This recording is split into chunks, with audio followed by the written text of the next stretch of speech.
Picture this kind of situation. You're engaging in your typical baseball discourse on social media, and maybe you're advocating for a certain player. Let's just say you think Luis Arraez is the best hitter in the league, and you'll back that with his stats. But then, all of a sudden, bam, someone drops this screenshot. Your entire argument dismantled by some blue circles. Some of you might be like, well, you know, they do bring up a fair point, I didn't realize that. And some might be like, what does any of this even mean? You might see a bunch of numbers, a bunch of stats, a lot of red, a lot of blue. What is going on? That's a classic situation of being hit by the dreaded baseball savant screenshot. In this situation, none of the batting average, on base percentage, slugging, or OPS numbers matter. It's the color red that matters, and Luis Arraez doesn't have enough of that. I've opened this video with a lot of hyperbole, but let's get into why this all matters. I'm making this video because I feel like there's often confusion when it comes to baseball savant pages. Whether it's for people who aren't really well versed in what its purpose is, or people who use it a little incorrectly for bad faith arguments, intentionally or not. Either way, I think it's the perfect time at the start of the season to go over why baseball savant is used so much, and how you can make sure you know what you're looking at whenever someone posts about it as the season goes on. This will be a little bit different from one of my normal videos. I'll be mostly going over stats as a whole with player examples, rather than talking about players as a whole and using stats as an example. You'll see as it goes on. It's also going to be pretty stat heavy if that wasn't obvious, so some things might be a tad confusing. But that's why I'm making it. I'm going to try to demonstrate a base level understanding and then more in-depth explanations for everything as we go along. So here's what a typical baseball savant page looks like for a hitter. You might have seen it a few times on social media, maybe you know what some things mean, or maybe you just haven't seen it at all. On a surface level, the reason baseball savant pages have become kind of infamous is because red stats equal good and blue stats equal bad. So without even knowing what the stats mean, you might be influenced to just look up someone's baseball savant page and determine whether they're good or not just from the colors. While that might work often enough, the issue is if you do that, you still don't know what any of this means. It also might mean you'll see a player with a page that isn't completely perfect and just disregard it. The most common misconception is assuming that being good at all these things is required. A baseball savant page is kind of like looking under the hood of a car. You could see how things have been progressing on the outside, but you'll be able to really see how things are operating when taking a closer look at how it all comes together. This might sound stupid,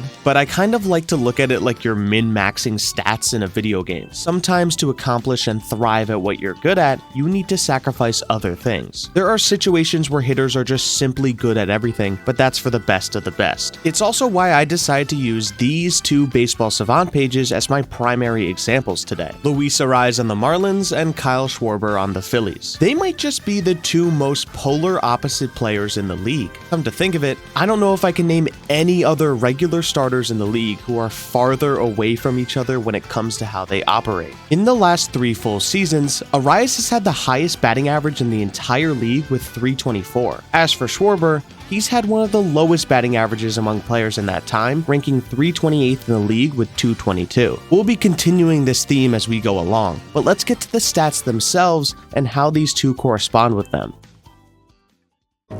So on a baseball savant page, we can see the batting section, which takes up a vast majority of these percentile rankings. That'll be our one and only focus for today, as it's already a lot on its own. The higher the percentile is, the more efficient a player is at doing that specific thing among the competition. Higher percentiles are represented visually through the color red, and lower percentiles through the color blue. That's why you have the whole red and blue thing going on. Just so we don't try to dive into it all at once, let's start off with what I call the self-explanatory ones: BB%, K%, whiff percent, and chase percent. BB% represents a player's walk rate. That's it. A guy like Schwarber is one of the most efficient in the league, and we can see that through his Savant page. He ranked in the 99th percentile of walks last year. That's something that Arraez isn't nearly as efficient at doing. In the last 3 full seasons, Arraez ranked 98th in the league with 128 walks. He had more of a league average walk rate in 2021 and 2022 until it really dropped last year. In that same time, Schwarber ends up with the second most walks in the league, doing so 276 times. Does that mean that Arraez is a worse hitter than Schwarber? Well, no. We know from earlier that Arraez has one of the best averages in the league, so he makes up for the walks with pure contact. Not every contact hitter can do that, but he does. Not to mention, Arise actually has a higher on-base percentage than Schwarber in 2023. So although his Savant page shows a dark blue for his walk rate and bright red for Schwarber's, Arise was actually much more efficient at getting on base. That's one way that these pages might be a little misleading, as you'd naturally think that Schwarber was more efficient at getting on base because of this. Next up, we have K%. Again, pretty simple here. It's how often you're striking out in comparison to the rest of the league. We have a complete switch here as well, with Schwarber being one of the worst at preventing strikeouts, and Arise striking out less than anybody else. Arise ranks 30th in the league in the last 3 years for the least amount of strikeouts with 125. Schwarber not only has way more than that, he eclipses that amount in any single one of his seasons from 2021 to 2023. Unsurprisingly, Schwarber is one of the league's most strikeout-heavy hitters, amassing the third most in the league in the last 3 years with 542. The same goes for whiff percent, which means how often a player does not make any contact with the ball out of all the swings they take. With Schwarber being one of the worst in the league at consistently putting the bat on the ball, and Arise being quite literally the best at it. The last stat I have for this section is chase percent, which represents how often a player is swinging at pitches outside of the determined strike zone. Schwarber, unsurprisingly, as a guy with a high walk rate, doesn't chase often, and Arise, who we know is all about making contact, swings outside the zone quite often. Again, this is one of those ones that isn't necessarily a bad thing. These are all a direct product of their brands of baseball. A guy like Schwarber is swinging for the fences, and when he does, he doesn't swing very often, trying to pounce on the best pitch he can find. The 3 true outcomes. Arise, on the other hand, is all in on getting base hits by consistently making contact, even if it means going for pitches outside of his strike zone. While I think analyzing these parts of a baseball savant page is relevant, it really is just representative of how a player approaches their at-bats, and therefore it shouldn't solely determine a player's skill. Arise may swing outside the zone often, and swinging outside the zone is not usually a good thing, but he makes it work for his style, and the percentage of time he made contact outside the zone in 2023 was significantly higher than anyone else. This goes to show how everything matters in context. As we get into my next set of stats, which I'm referring to as quality of contact, we start to see some things that get into the realm of predictive stats, although not nearly as well as our final set. These stats are sweet spot percent, which is technically not quality of contact, but just bear with me, hard hit percent, barrel percent, and average exit velocity. Sweet spot is supposed to represent a specific type of hit, where a ball is hit at a launch angle between 8 degrees and 32 degrees. Basically think of it as like a line drive stat. However, there is a line drive percentage too on Fangraphs, but don't worry about it. They correlate solidly with one another for the most part. Line drives are by far the most efficient way to hit the ball if you want to get on base, and this stat is just showing how often a player hits the ball in the most efficient way. It does not take into account how hard the ball was hit though, and that's important to keep in mind. That might have made it more complicated, but just remember it's strictly based on the launch angle and what StatCast considers as the ideal launch angle for getting hits. Ground balls and fly balls lead to more outs than line drives. Simple as that. Which is exactly why someone like Luis Arraez is phenomenal at hitting the statistical sweet spot. It shouldn't be a shock that the most proficient contact hitter in the league also has the second best sweet spot percent. Now, how come Schwarber is around league average in sweet spot? Just because it doesn't factor in how hard the ball was hit, it shouldn't necessarily mean that Schwarber can't be proficient at it, right? Well, if we look at the sweet spot percentage rankings, our top 10 is not exactly filled to the brim with the game's biggest power hitters. Just to look at some of the other guys and how their sweet spot percentages look, Ronald Acuna Jr. was around league average in the stat, Juan Soto was one of the worst sweet spot percentage hitters in the league, Shohei Ohtani was a little bit above average, and Vladimir Guerrero Jr. was well below league average, but not quite as low as Soto. With all these good hitters not being proficient at it, is sweet spot percent not useful at determining a good hitter? I thought it was supposed to be the most efficient way to hit the ball. Well, we have plenty of good hitters here that have a high sweet spot percent, like Freddie Freeman and Mookie Betts. Sweet spot percentage could be a great way of showing that a hitter is consistently hitting good launch angles, which should lead to a decent amount of hits if they're not already getting them. Players like Schwarber with low sweet spots usually have their own specific thing that's hurting them from hitting consistent line drives, and that's usually because of constantly having a high exit velocity. It's extremely difficult to hit the ball hard all the time at the perfect angle, but when they do, it has a very high likelihood of becoming a hit. Therefore, these players make up for the lack of sweet sweet spots in the long run. Soto, Guerrero, and Acuna are massive ground ball hitters. These guys can absolutely scorch the ball and don't strike out often, but their trade-off is they roll over the ball quite a lot. This isn't too bad for someone like Acuna, since his speed can often salvage a ground ball. As for Ohtani, he kind of has a mix of both fly balls and ground balls that stop him from hitting a lot of line drives. And for Schwarber, he is a massive fly ball hitter. This is all demonstrative of how there are many different approaches and swing paths for players, and Schwarber's high amount of homers and strikeouts are just a result of his very fast home run-centric swing.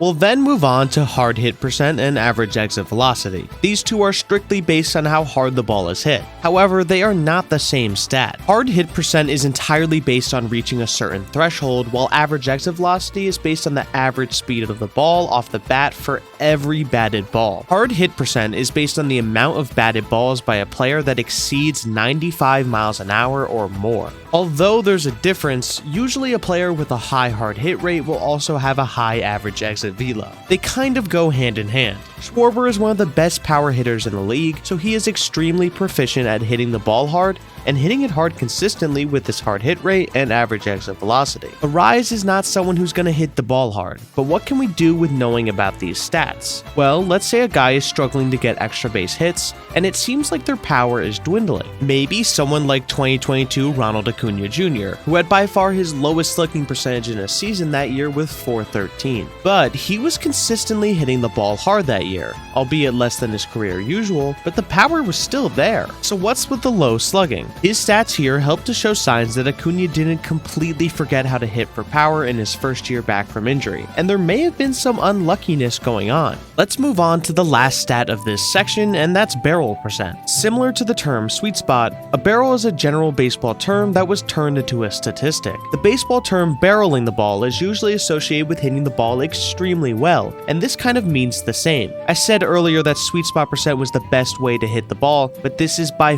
far the most efficient way to hit the ball in both power and contact. A statistical barrel is the combination of power and launch angle. So for someone to barrel the ball, they need to hit it at least 98 miles per hour and between the launch angles of 26 and 30 degrees. If that sounds like it's really difficult, that's because it is. Barreling the ball leads to some of the most productive results in baseball, and therefore it doesn't happen very often. Although being a high barrel percentage hitter doesn't mean you're automatically one of the best hitters in the league, it is certainly a good thing. There is a little bit of leeway though. The harder the ball is hit, the more forgiving the launch angle requirement is. When we take a look at who our top barrel percentage hitters were in 2023, there are definitely some familiar faces here. And look who it is, Kyle Schwarber sitting at 12th in the league. He's an annual 40 home run hitter, so it's not that surprising. Given what we know about Luis Arraez, it shouldn't be too surprising for him either that he's one of the worst hitters in the league at barreling the ball. There's a clear correlation to some of the best hitters in the league that do hit the ball hard. So although Arraez makes it possible to be successful without it, it's not easy to be one of the most proficient hitters while also hardly ever hitting the ball hard.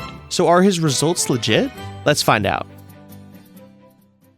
For our final section, we have the expected stats. Now, expected stats I'm personally a fan of, but they're not for everyone, and that's fine. They also kind of require a long-winded explanation in case someone doesn't know anything about them. I'm not here to debate any of this stuff, but if you're an expected stats hater or maybe just think they're a little too complex, I'm here to try and explain it to the best of my abilities. At a surface level, expected stats demonstrate how a hitter should be hitting based on a lot of things related to quality of contact, launch angles, and the typical results we've seen over the years. So it's basically just like, here's how we should be hitting, and compare that to how they are hitting. There are expected stats for a lot of different things, but the three you'll see on the main part of a Baseball Savant page are expected batting average, expected slugging percentage, and expected weighted on-base average, or WOBA. Now here's exactly how expected batting average works if you're curious. So, as I said before, these stats are entirely based on how a ball was hit in comparison to a plethora of similar conditions throughout the years. For example, let's use this Juan Soto hit from this Yankees-Diamondbacks game on April 2nd of this year. In this at-bat, Soto hit this ball, in play, 113.3 miles an hour and at a launch angle of 3 degrees. In that scenario, the expected batting average takes every similar batted ball that StatCast has ever tracked of the same speed and launch angle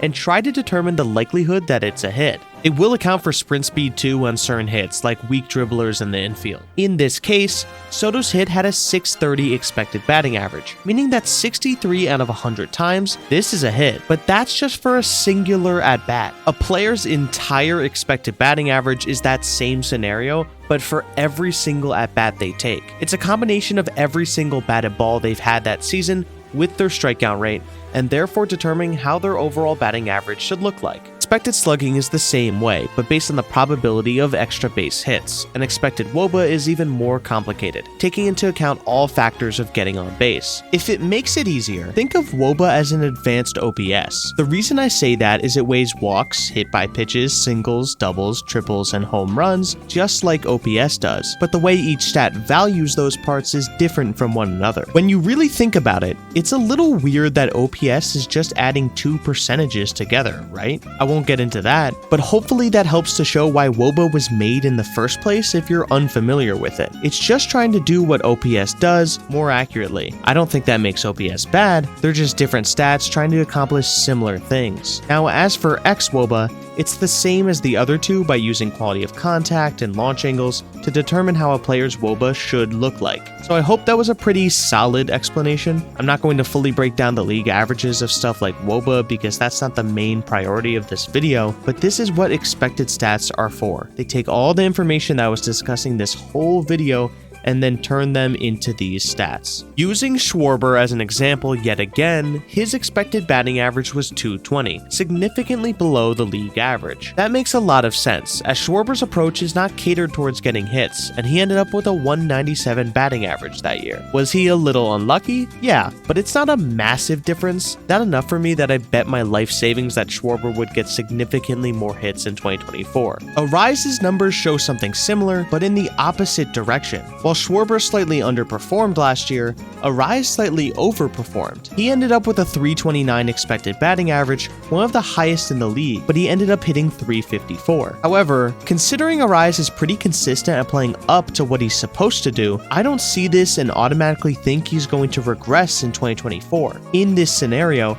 I've looked at the information I have and try to factor in everything. This is the kind of situation where Arise is pretty consistently the kind of player that always hits better than he should. I think that's the best advice I have for trying to analyze any part of a player's baseball savant page, let alone just these expected stats.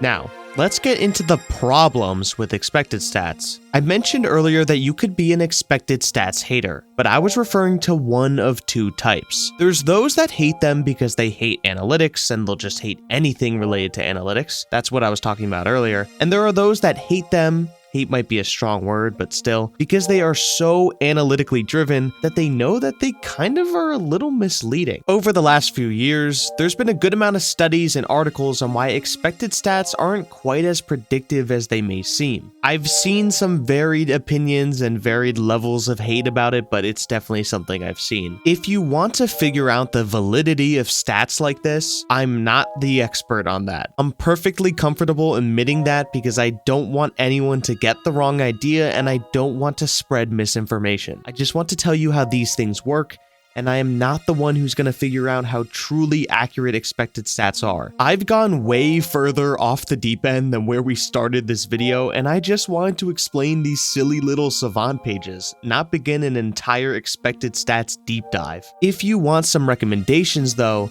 there are some really good articles by far smarter people than me that I showed on the screen earlier. They discuss how accurate these expected stats truly are and how you can use them when it comes to predicting future performances. If you're interested, I will have those in the description with all my other resources, as I usually do. All I'll say is, I don't recommend solely focusing on an expected stat to prove a breakout performance or something. They don't predict the future, so don't expect them to. I still think they're really useful to look at. I just like them because I think they're kind of cool. I also just like them because they're kind of simple. But just like my advice for basically everything else, use these in context and not at an immediate face value kind of thing.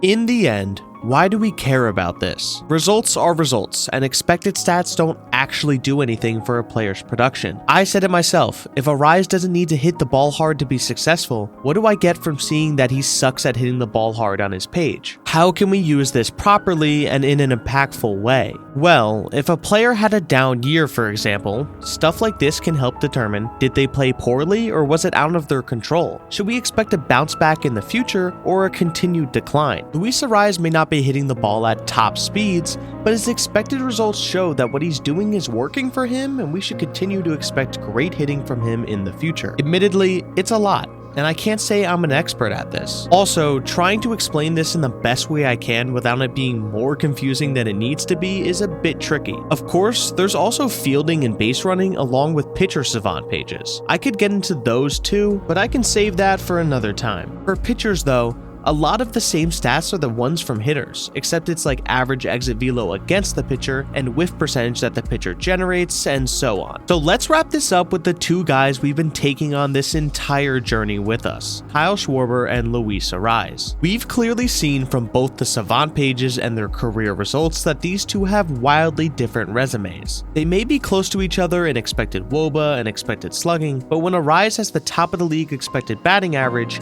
Schwarber's is towards the bottom. When Schwarber is barreling the ball, consistently hitting it hard and maintaining a high average exit velo, Arise is on the complete other end of the spectrum. One strikes out a ton while the other almost never does. One walks a lot while the other hardly takes any pitches. Yet from 2021 to 2023, Schwarber ended up with an OPS plus of 132 and Arise with an OPS plus of 124. In the end, they're not that far off from one another. Two players that couldn't be farther from one another in their approach are unbelievably close in results, across a 3-year sample too. If that doesn't tell you that this sport is the most bizarre thing on earth, I don't know what else can. Thanks for watching.